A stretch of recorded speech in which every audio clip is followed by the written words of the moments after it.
On a clear day when the sky is blue and there's just enough breeze to blow the clouds away, you can stand on the big hill above the valley and watch Duck and Oliver far below, busily at work on Duck's branch line near the sea. The two engines are very proud of their matching coats of gleaming color. Oliver often talks about the time that Douglas saved him from scrap.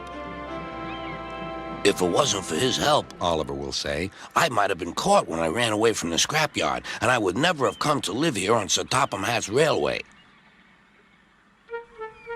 The other engines all wanted to know about Oliver's adventures. Amazing, remarked Henry. Oliver, said James, has resource. And sagacity, put in Gordon. What does that mean, whispered Percy. I think, replied Thomas, it's about being clever and wise. He is, finished Gordon, an example to us all. I'm sorry to say that Oliver became very puffed up in the smoke box. Henry says I'm amazing. He's right. He whistled as he swooshed along the line. One day, Sir Topham Hatt came to see him.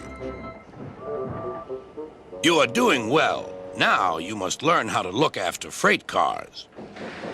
Every wise engine knows that you cannot trust freight cars. The other engines warned Oliver, but he took no notice.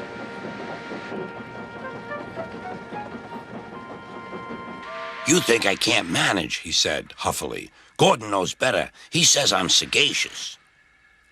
You may be good gracious or whatever you call it, but cars can be troublesome, and... Say no more, Duck, interrupted Donald. It's a pity, but the wee engine'll just have to learn for himself. Oliver pulled some loaded cars to a siding and pushed the empties to the chute.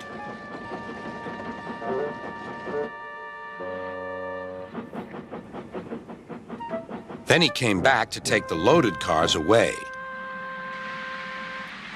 But they were comfortable and didn't want to move. What right is he to poke his funnel in here? We want Duck. Or Donald. Or Douglas. Look sharp, puffed Oliver. That's not the way to speak, hissed the cars. We'll get even. Oliver heard nothing. The cars moved smoothly at first, then suddenly Oliver felt them push forward. His driver applied the brakes, but they were useless against the surging cars.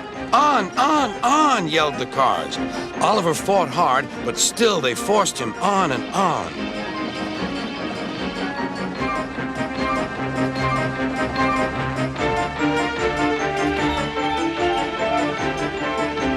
At last, the cars grew tired. I'm winning, gasped Oliver, but it was too late.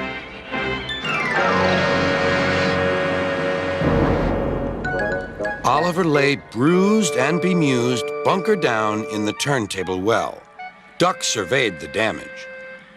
Hello, Oliver. Are you being a good gracious engine? Beg pardon, but we really don't like this sort of surprise. Donald and Douglas will miss their turntable until it is mended.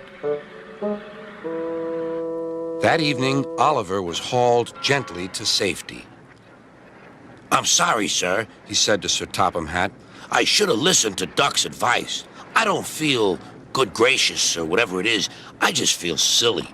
Well, Oliver, replied Sir Topham Hatt, now you know the damage cars can do. Yes, I do, sir. I look like a load of scrap iron. Oh, I don't think so, laughed Sir Topham Hatt. But you do need to go to the works to be mended. The other engines now felt sorry for Oliver. The branch line won't be the same without you, whistled Duck. Come back soon. A few days later, Oliver did come back. His coat gleamed brighter than ever. He was a wiser engine, too, and never made a mistake about cars again.